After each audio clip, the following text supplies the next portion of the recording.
nung Friday po, na i-on air sa programa ko sa Wanted sa radyo, itong magkasintahan, sikat po ito, si Mikey Agustin and Yexel Sebastian. Daan-daan libong milyong piso na, hundreds of millions of pesos na po ang na-scam nila, investment scam. And baka abutin nga po sa billions of pesos na.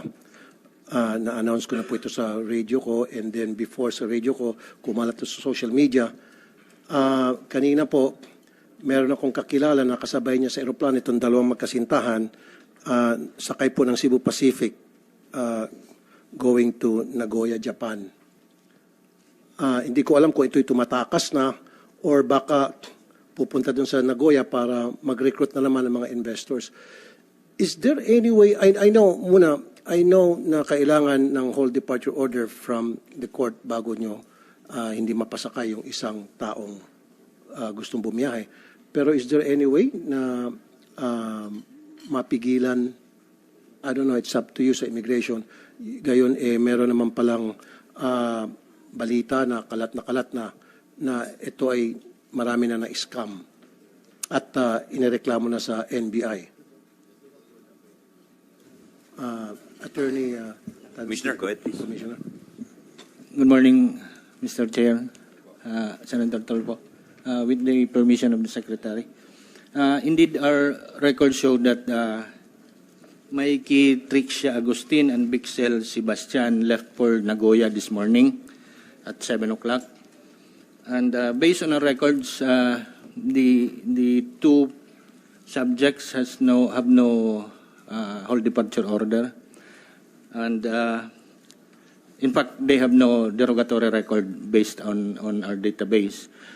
Other than a whole departure order that can be issued only by a regional trial court upon a case filed, the Department of Justice can also issue an immigration lookout bulletin, but there must be a complaint already filed with the prosecutor's office, or a precautionary hold order can be issued also by the court upon filing of the criminal complaint with the prosecutor's office.